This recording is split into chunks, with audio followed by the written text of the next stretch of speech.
For Best Adapted Screenplay, I think everybody has Call Me By Your Name, Mudbound, Molly's Game, and The Disaster Artist. Tony, what do you have in fifth? Hold on, let me scroll to that.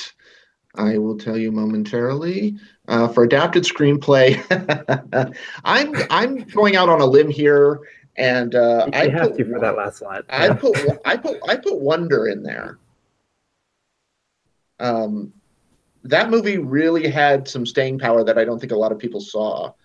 Uh, when you have a true story about a child, who overcomes, it's been a huge box office hit. And so I'm kind of just throwing something, a dart at the wall and saying, sure, why not? Well, yeah, plus it did receive a Critics' Choice nomination, so it's not completely out of question. Okay, and is that what you have too, Jeffrey? Oh, yeah, I have that along with Call Me By Your Name, Molly's Game, Mudbound, and The Disaster Artist. And Zach, do you feel the same way? Well, I mean, no, but I mean, I do. My dog is wanting to play with me. I am going out on a limb here and predicting the Writers Guild nominee, which was Logan. And I'm not at all confident about that, just because no superhero movie has ever contended in this category before, not even The Dark Knight, which got more Oscar nominations than any other superhero movie in history. But I think that given how weak the category is, it's about as good a time as any for a movie like that to show up. There's a couple of kind of like weird, like Victoria and Abdul is something that they could default to, or Film Stars Don't Die in Liverpool, or even The Beguiled. This is the one category I think The Beguiled probably has the best chance of showing up. Oscar-winning writer, and thank God it's an adapted screenplay. But yeah, I mean, I'm just gonna go with Logan, and that's all I can think of to do. It was kind of the same thing last year on the original side, where we just didn't know what to do with that fifth slot. It ended up going to 20th Century Women, which, of course, showed up nowhere else at the Oscars or at any other precursors, really. But that one was kind of, I thought, like a good karma nomination for Mike Mills, who didn't get in for Beginners. So that's why I have Wonder, because Stephen Chbosky was previously nominated at the Critics' Choice and at the Writers Guild for Perks of Being a Wallflower. That year, the only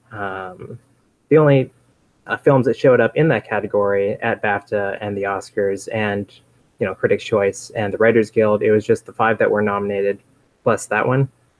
So he was close before. This time he didn't get Writers Guild though, because that went to Logan. But yeah, it's tricky because the superhero movies, they always get Writers Guild. They get their Producers Guild, American Cinema Editors, and they just never really go the distance. Having said that, this year with the USC Scripter Awards, they nominated Logan and Wonder Woman, actually, making the first superhero movies that they had ever acknowledged. There's also, I mean, they went with 7 nominees in that category, which is surprising given how weak the adapted screenplay race is this year. But they also had Lost City of Z, which was a movie that came out all the way back in April, I think. It's a pretty good movie. People did like that one. Yeah, I mean, it just hasn't been registering anywhere. So I wonder, I mean, maybe that's the kind of place that this movie could be recognized. Maybe that'll be the 5th nominee. Or maybe... could Blade Runner? Yes. Blade Runner 2049 show up here? Yeah. It could. Another one that I think they could default to is Richard Linklater for Last Flag Flying, which I had in the 5th slot for the longest time before it came out and didn't register at all. But I think, 5-time Oscar nominee. It's not outside the realm of 3-time writing nominee, so it's not outside the realm of possibility. What's tricky about Blade Runner is like BAFTA. They nominated it in director, in editing, and they couldn't find space for it in screenplay. Well, they had Paddington 2 in there. Yeah, they had Paddington 2. They had Film Stars Don't Die in Liverpool. I mean, there's an opportunity for them to go for Wonder since they nominated it in makeup. They clearly saw all the money in the world since they nominated Christopher Plummer. They didn't nominate that film. So I don't know. There's just no contender that makes sense, I think. It's interesting because we're naming off movies, but none of them seem like they're that fifth slot. The thing that I worry about too is that, I mean, Mudbound seems like a sure thing just because the category is so thin. But again, if they're not ready to nominate a Netflix movie, then what gets in its place? Wonderstruck? That's another one. Yeah. Another wonderful movie that came and went. And we're not talking about it in any tech categories at all. Well, yeah, not to mention that Brian Selznick adapted his own novel into a screenplay. And of course, Academy members may remember him since his other book, Hugo, was brought to the big screen and earns the most nominations that year and tied for the most wins with the artist. Mm-hmm. Earlier in the season, I had Stronger. Yeah, another wonderful movie that no one talked about. So there's good contenders in this category. It's just that they have not really registered with Oscar voters, and so that's why it feels so thin. Well, yeah, I guess whatever gets nominated, their nomination is the award. Mm-hmm. Yeah. All right. What about over in original? Let's see what I've got here. So for original, I've got three Billboards, Lady Bird, Get Out, and then for the last two, it gets a bit tricky. I've got Phantom Thread, just because Inherent Vice made it in against all odds, and I have I, Tonya, which seems to be having a lot of passion. This is hard. This became so much more difficult. Because here's the thing. All right, so I feel like there's a safe five that you can go with, which is Lady Bird, Get Out, Three Billboards, The Shape of Water, and The Big Sick. Like those are like safe five, right? But then you also have to factor in, like you say, Riley, Paul Thomas Anderson has 4 writing nominations. So who's he going to bump out? Is he going to bump somebody out? I, Tonya, I'm looking at it. I'm like, I, Tanya's got to get in here. It got a Writers Guild. It got a BAFTA. It's going to be a Best Picture nominee. Who does that bump out? Then, you got to think, well, what about the Florida Project? What about Dunkirk? There's all these possibilities swimming around here. There's going to be some major snubs in this category, I think, unless they just go with the safe five. Oh, and I didn't even mention The Post, which seemed like a strong contender for a while. Maybe the Academy is going to like that movie better than the guilds did. I had Darkest Hour for a while. I mean, they do nominate stuff like The Theory of Everything. It even won the BAFTA award for writing. Which is by the same writer, Anthony McCartan. Exactly, yeah. Well, yeah, and I should also point out that while The Post was snubbed by the Writers Guilds, the screenwriters of that, Liz Hannah and Josh Singer, are actually receiving an honorary award from them. That's right, yeah. It just seems so weird that they snubbed that. I mean, we knew Three Billboards was not eligible, and so that left a slot open. The fact that it went to I, Tonya over The Post, it really, I think, probably speaks to the strength of that movie and the weakness of the other. But again, I mean, it could be that the Academy is going to like it better than the guilds do. Well, I actually, for the longest time, I had The Big Sick, and I took The Big Sick out and I put in I, Tonya. Because that movie just seems to just have this steamroller effect. It just keeps showing up and showing up and showing up and showing up. And it's what a great problem to have that original screenplay is such a crowded category this year. But is The Shape of Water more vulnerable than we think it is? Yeah, I don't have The Shape of Water. The one I compare it to is Black Swan, which was another female-driven, director-driven movie. I love Black Swan. I think it should have won director, but I can't defend its screenplay. And I think the same thing is with The Shape of Water, where it's about a woman having sex with a fish, and it's sci-fi, and I think it's harder to defend than in the other categories. I actually don't have it getting in either, and I think it's because they're probably going to think that, well, Del Toro is going to get nominated for directing, so maybe I don't have to worry about nominating him here. But I do think, he has been nominated for writing before for Pan's Labyrinth, and it is a really elaborate, multi-layered screenplay. So it makes it hard for me to say that it doesn't have a shot, right?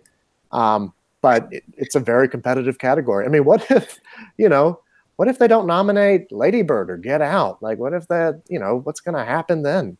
Maybe they're just going to assume that those are sure things. Or Martin McDonagh. Well, I don't have to vote for him. He's getting nominated anyway. I'm going to vote for the Florida Project. Like, who knows?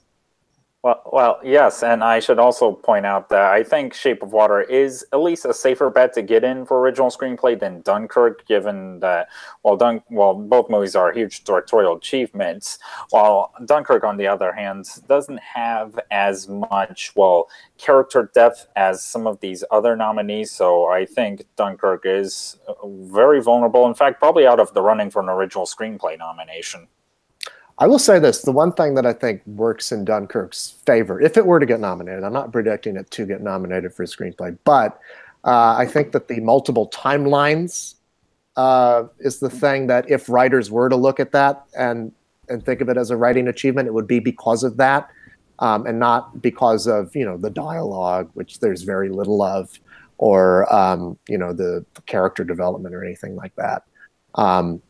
But, again, he's been nominated for writing more than he's been nominated for directing. So very true. Yeah, he's won WJ before. Yeah. I do think it's more in the conversation than, say, Gravity or The Revenant, which are other movies that we've seen lately with director nominations or wins. And then, a screenplay nomination. Something that helps The Shape of Water, I would say, is that, even the Globes nominated it, and they only have a field of 5. They don't have 10 like here. It's all combined. Yeah.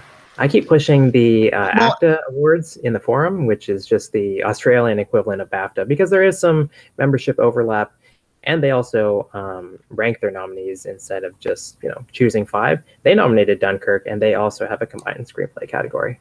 Mm. Wow.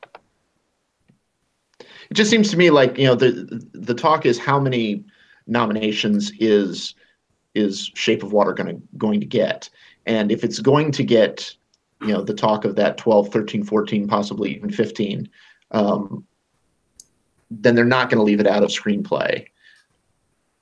They did that to Titanic. They left Titanic out of screenplay, but I think everybody agrees that Shape of Water is at least has more snob appeal than Titanic does. A little bit more, yeah. Even though Guillermo del Toro is certainly more loved than James Cameron. Yeah, a little bit. Even though Titanic does still hold the all-time record with Ben-Hur and Lord of the Rings: The Return of the King as the biggest champion of the Oscars ever.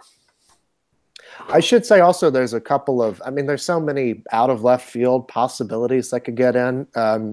I'm just looking at all of the original screenplays that are in contention right now. 2 that are jumping out at me right now are Coco. Pixar has been nominated here before.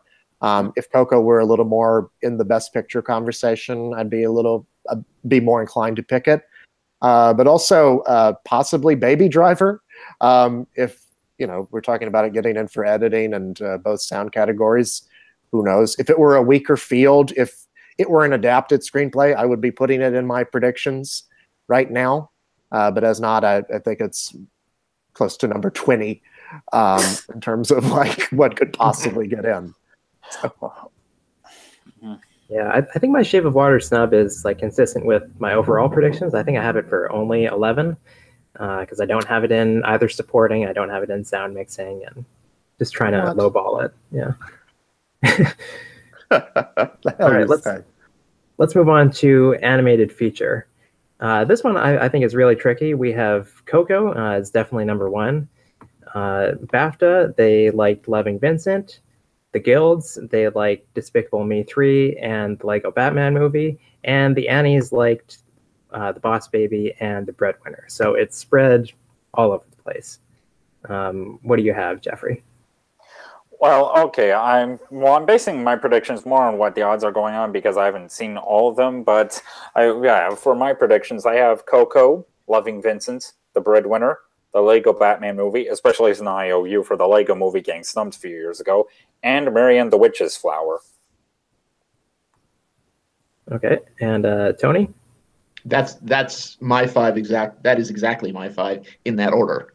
That's kind of creepy. Well, so here's the thing. They recently changed the way that voting works for this category. It used to be a select committee, and you had to watch all the movies that were in contention. But now it's opened up a little bit more so that anybody who wants to vote for it can vote for it. And it makes me wonder, I mean, just looking at the films that are in contention, are they going to nominate things like Loving Vincent and The Breadwinner, which I have in my predictions right now, because they fit the mold of recent animated feature nominees? Or are they just going to default to all of the studio contenders? So, I mean, for right now, I've got Coco, The Breadwinner, Loving Vincent, the Lego Batman movie, and Ferdinand. But I'm looking at Boss Baby, or The Boss Baby, as it's actually called. And I'm looking at Despicable Me 3, and I'm looking at Captain Underpants, and I'm looking at Cars 3. And I'm wondering, like, are these going to be Oscar nominees? Because the one thing I've always liked about this category is that last year you had, the Disney nominees, but you also had things like My Life as a Zucchini and The Red Turtle and Kubo and the Two Strings. So, I mean, it showed that they were watching these movies and picking quality ones. It didn't matter that nobody had seen them. So, I mean, this is going to be really telling this year how this new voting works out. Yeah, the change is. I was just going to say, I think we're in a situation where there's a strong 4, and then that fifth slot, that damn fifth slot. What do you put in there? Well, yeah, and I was about to say that, Boss Baby and Despicable Me 3 did not get great reviews, so I'm not sure if their successes at the box office will help them get in here, but yeah, I think people may view from a creative standpoint, they're really not deserving. Well, I'm not saying necessarily from their box office performance. I'm just saying for the fact that they might not have heard of any other movies. You know what I mean? Like, they're just not seeking them out. And so they're defaulting to the ones that they've heard of. That's what I'm thinking about. And, Yeah, this change is really important. I mean, in past years, I believe what happened was you watched a contender and you would give it a score from 6 to 10. So, everything was on a level playing field because it was just the average of whatever scores it got from people who had actually seen it. Whereas now I believe it's kind of similar to how every other category works. Not as many people are going to be voting on it, but still many more people than in past years. I mean, you look at BAFTA or the Producers Guild, and they never nominate foreign movies. They never nominate more adult-oriented stuff. They nominate, Minions and Finding Dory, Monsters University, all that kind of stuff. So I thought it was really telling this year when BAFTA nominated Loving Vincent and My Life as a Zucchini, because it was the first foreign movie that they had nominated in 8 years because they were so displeased with the field. They didn't want to nominate The Boss Baby, even though they like nominating Minions and all that other stuff. And also last year, BAFTA, they expanded the animation category. They said, instead of a fixed 3 slots, we can have up to 5 if we see fit. So they were a little sassy and they only expanded it to 4. And then this year, they're even more sassy and they said, we're going back to 3 because all of these suck. I'm concerned about Breadwinner. I'm concerned about Loving Vincent to a lesser extent. But yeah, I look at Despicable Me 3. It grossed $1 billion.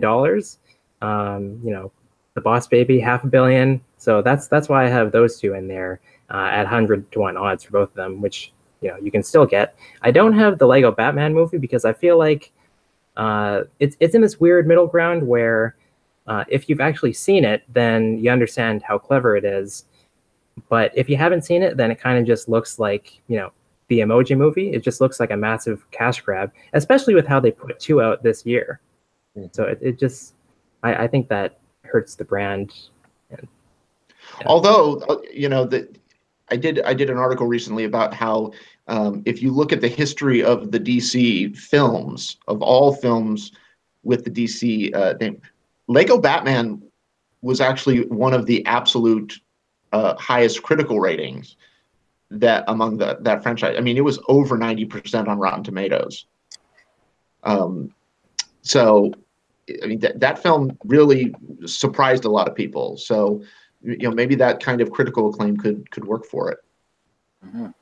conversely, I'd say like The Boss Baby, even though it is like a punchline just saying the title, like it is a wholly original story. You know, it's not trying to, well, it's trying to cash in on Alec Baldwin in like a baby's suit, but it's not quite the same as like, you know, the Lego movie or something like that.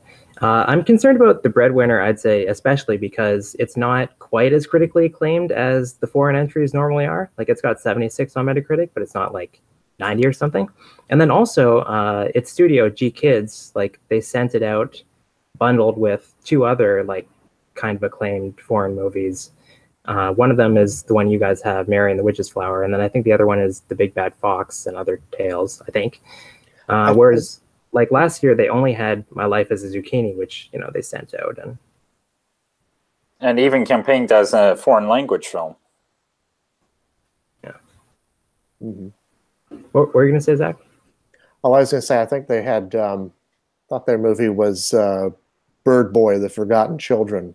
Okay, or probably. At least that was in the same, because I got that online bundle, or an online bundle that had that and The Breadwinner and something else on it. So Yeah, so like how do you know which one you're supposed to vote for of like the foreign titles? I don't know. Okay. Right. I might go 3 out of 5 just because I'm not going with odds. Like Ferdinand is out right now, and I feel like I'm not considering that one at all. This has been, I will say, it's sort of a weak year for animated feature films. You know, that's partly why it's so hard to predict this category, is because there's just not a lot of good to pick from. Yeah. Now, Zach, would you say that it's a strong year for foreign films? It's okay. It's fine. You know, I'm going with I guess the top 5. That's A Fantastic Woman, In the Fade, The Square, Loveless, and Foxtrot. But I mean, statistically speaking, I'm at least going to get one of these right. Yeah, I mean, it just, I don't know. I mean, I'm looking at these other 4, The Insult, The Wound, On Body and Soul, and Felicite. You know, I could see one of those displacing The Square, which is a really weird movie. It's the kind of thing people are either going to love it or they're going to hate it. And also In the Fade. I know In the Fade just won the Golden Globe and the Critics' Choice Awards, but it's not the best reviewed movie of those bunch. In fact, I think it's the worst reviewed movie of the 9. So I could see that missing in the end for something else. I think the reason why I do have In the Fade in there right now, it's not necessarily because of the Globe wins, but I think people are going to watch it because of Diane Kruger's performance. So it's like it gives them an excuse to put the screener in. But I think it's vulnerable. And the change is not quite as drastic, but they are broadening the voting for this category as well. Mm-hmm. Well, yeah. In fact, In the Fade's winner, Critics' Choice, it was made even more questionable how In the Fade won Critics' Choice when it's not even the best reviewed movie out there. Yeah, very much so. But then again, I mean, we have seen in this category, it doesn't have to necessarily be the best of the 5 in order to win the Oscar. It just has to be the most widely seen and the most popular. So I don't know. Or in some cases, there's wins like Mediterraneo from the 90s that make you scratch your head and go, huh? Yeah. What do you have, Tony? I have the top 4, and then I put in The Insult. Honestly, just to be difficult. But I had Fantastic Woman, The Square, In the Fade, Loveless, and The Insult. I put Loveless in there particularly. Loveless is I've seen that film. It's incredibly bleak, very, very, very bleak. But I put it in there because it was, I believe, directed by the guy that directed Leviathan, which won. I can't remember when, but and The Insult is a Lebanese film that deals with the Palestinian conflict. So there's some Middle East importance there. So Why not? Well, yeah. In fact, Loveless seems to have a trend common with Best Foreign Language film winners, which are stories about children. Yeah, I don't think Leviathan won, but it was nominated. I'd say it's the one lock that we have in this category, Loveless. Even though Gold Derby has it in fifth, it's just been hitting everywhere. It's got good reviews. The director was recently nominated. Like, you compare that to The Square, which is kind of a more love it and you hate it movie. It has been doing like well on the top 10 list, but it also has not been doing like nearly as well as the director's movie from a few years ago, Force Majeure, which actually was snubbed. So there's that. I think even if The Square gets nominated, there's no way it's going to win. Just, you know, and I like the movie, but it is a really tough sit. And I mean, it's a lot like Tony Erdmann last year, where even if it is like, you know, it's the Palme d'Or winner, right? The Square. So it has a lot of cachet to it. But it's also, there's a reason why it hasn't won like the Golden Globe or the Critics' Choice Award. I'll just say that. I think Loveless could be our surprise winner. I mean, you look at the last couple of years in this category, you can argue that The Salesman won because of Donald Trump, but I think that would have won anyway, just because it was like nice right down the middle.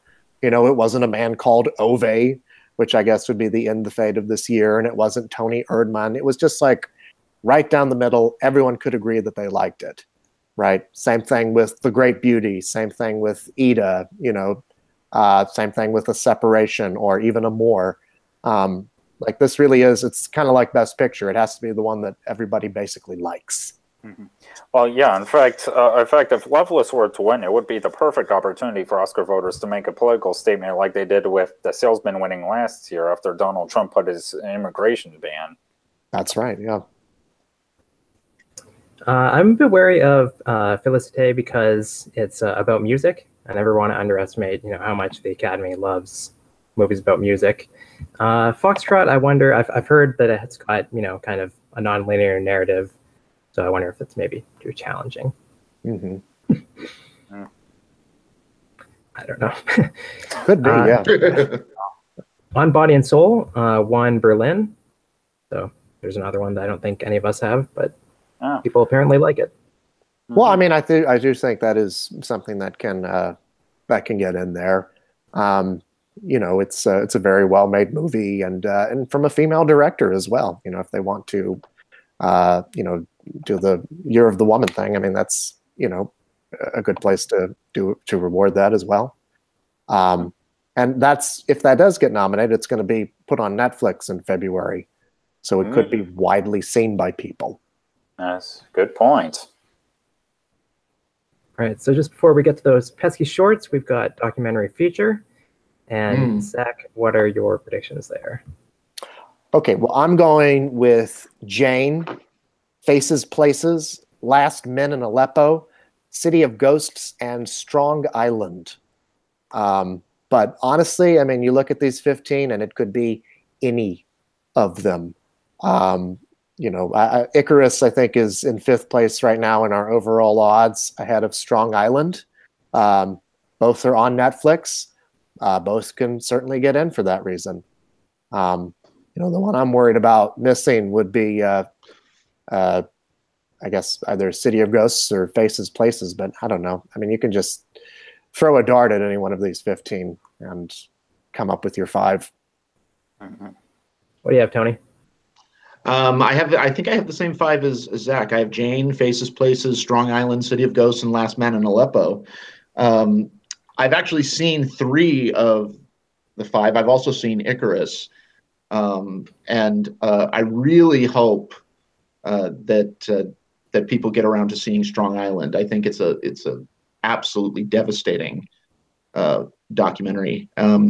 But I do think that those 3 kind of, you know, tick the boxes. You know, it's a very well-rounded category. City of Ghosts is about Last Man in Aleppo is about the crisis in Syria. City of Ghosts is particularly about journalism, about a group of journalists, and Faces, Places is about, you know, the great documentary filmmaker Agnes Varda, as she teams with a street artist and kind of just encounters people on her travels. it's a beautiful film. So but I agree. I think Icarus is a possibility. You never know where they're going to go in this one. And Jeffrey? Well, I actually have Icarus getting in, along with Jane, Last Man in Aleppo, City of Ghosts, and Faces Places. All right. And I've got Jane. I think that one's going to go all the way. And I've got City of Ghosts because it's the same director as... actually, what's that movie called that he had a few years ago? Let me look it up. I'm blanking on it now. Matthew Heineman, yeah. Who directed Cartel? No, Cartel Land, yes. Yeah, Cartel Land. I wanted to make sure that right. Anyway, so he won DJ a few years ago, even if he didn't win the Oscar. I get the feeling that this movie's even better than that one. Faces Places is the kind of movie that I think I would have predicted for a snub under the system that we had a couple of years ago. But I feel like, now everybody's voting. It seems to be a very agreeable movie. So I've got that one. Strong Island just swept the Cinema Eye honors. We don't have that many documentary precursors, but that's one of them.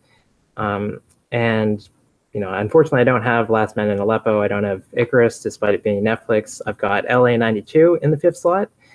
It beat OJ Made in America at the Emmys, very surprisingly. And I think it would be just like the Oscars to then snub it. Having said that, it did manage to beat it somehow, and it seems to have good user ratings at IMDb and Letterboxd. So that's why I've got it in there. And I mean, it's definitely, it feels timely.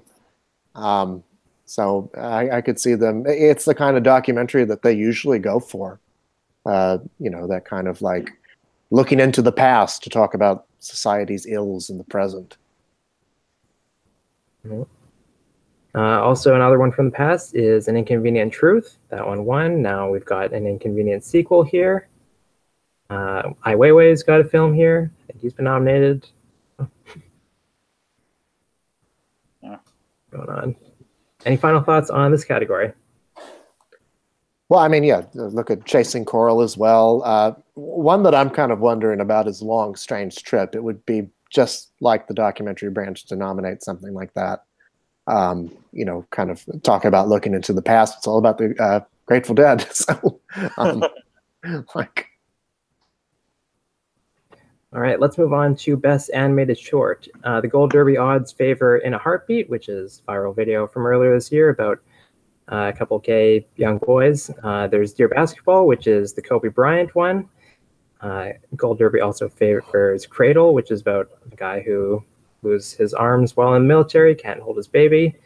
Negative Space, which is about a boy mourning his father. And we've also got Lou, which is the Pixar option. So is anybody deviating from those 5 other than me?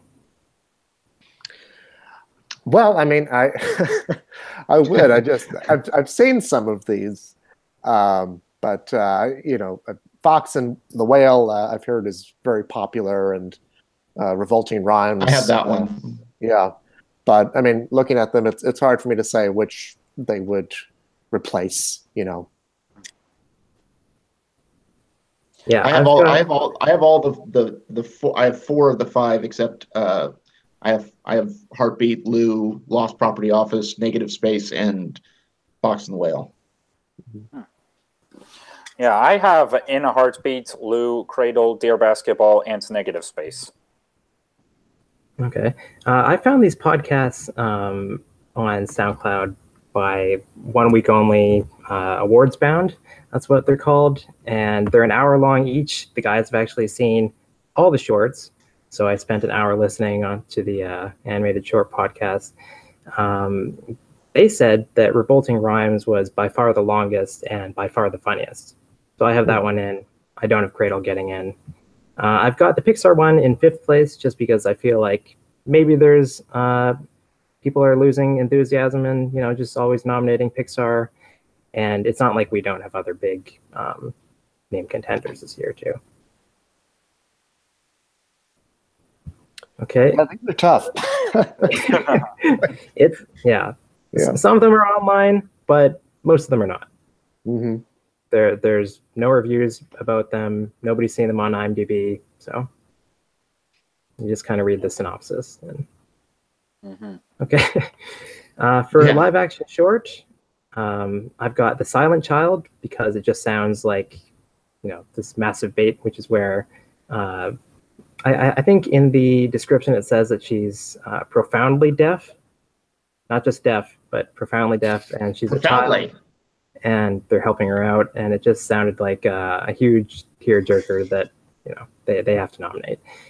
In second, I've got The 11 O'Clock, because out of 10 live action shorts that have been shortlisted, it's the only comedy, which probably means that it's going to win too, because that's what we see in this category.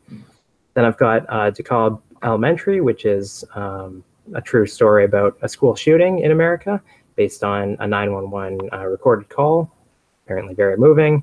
I've got Icebox, which has been picked up for a feature film adaptation by James L. Brooks. And in fifth, I've got Witnesses, because apparently it has the highest production values of the slate here. But that means I'm only predicting 2 out of 5 of the Gold Derby odds, but those are based on nothing, so I'm okay with that. I guess the 5 I currently have are DeKalb Elementary, The Silent Child, Watu Wote aka All of Us, Rise of a Star, and My Nephew Emmett. Though Riley, you did make a good case for the 11 o'clock or the 11 o'clock hour, where that's probably going to be the one apple in a bag of oranges, or vice versa. Yeah. Tony, what do you think? I've got DeKalb Elementary. I've got Silent Child. I've got 11 O'Clock Hour. I've got the All of Us, and I put in Lost Face, mainly because as an English teacher, it's based on a Jack London story, and sure, why not? It's literary. It's definitely different from all these other ones in that it's it's a period piece. It's not really fighting an issue as hard as the rest of these. More just like a story. Zach, what do you think? I'm profoundly dull in this category. I've just put in the 5, the top 5 at Gold Derby for now. I need to update this, and but so yeah, that's DeKalb Elementary, Watu Wote, The Silent Child, My Nephew Emmett, and Rise of a Star. This really is just like a pick 5 and see what happens. And proceed. Yeah. like even me, I'm basing it largely off the opinions of like 2 guys who are not Oscar voters. So. Yeah. But at least once they're nominated, they will all be on. They will all be available to us, and we'll be able to watch them and make our final predictions from that. I always oddly end up getting all of the short categories correct at the Oscars, even though I miss them in my nominations and my nomination predictions. Yeah, it's important though. I mean, this is 15 slots. Yeah, but again, usually even if you know what you're talking about, you'll just get 3 out of 5 anyway. So. Documentary short, I disagree strongly with 2 that are in the top 3. For best documentary short, we have 3 entries from the New York Times this year, and they're all about 12, 15 minutes, where everything else in the category is pretty much running up right to the 40-minute cutoff. They're just kind of movies that I guess they didn't have the budget to make it feature length, and they wouldn't qualify for the Oscars, etc. In third place, Gold Derby has 10 Meter Tower, which just looks like one of those Facebook viral videos. It's just a 15-minute montage of people jumping off a 10-meter diving board, or in half the cases, chickening out. It's just a static camera, and then you're like, oh no, are they going to jump? Are they going to jump? And then they do or they don't. I don't think there's anything there. It's not heavy. The first Gold Derby has Alone ranked number 1, just I suspect because of the alphabet. That one is, I think, only 12 minutes. It's the shortest one. It's just about this woman. She's got her fiance is in jail, and then that's pretty much it, because then it's over. So she her mother says, how could you, get engaged to somebody who's incarcerated? And then they talk a little bit about how, Black people are mistreated in prison and how it's similar to when they used to be hanged, but ultimately it's kind of just a premise. Zach, what do you have in your top 5? Well, this is another one where I do need to update them, but I mean, I think there are 3 in the top 5 that are going to get in, not the 2 you mentioned. Edith and Eddie, Heroine E, 116 cameras, and then also, I mean, one that I have seen one of these at least, Knife Skills, by a man named Thomas Lennon, who isn't an Oscar winner in this category. So I think you should put him in there, definitely. And for the 5th spot, I'm going with Heaven is a Traffic Jam on the 405, because I like the irony of that title. Me too. Yeah. Is that your 5, Tony? No, well, that is not my 5 because I actually put the 2 in that you said are really just like static cameras and no premise. So I will be updating those forthwith. But I do have Edith and Eddie, and I do have Heroine E, and I do have Heaven is a Traffic Jam on the 405. I mean, how can you resist that title? Right, yeah. Especially voters who live out here. Especially voters who live in Los Angeles. Yeah. And what do you have, Jeffrey?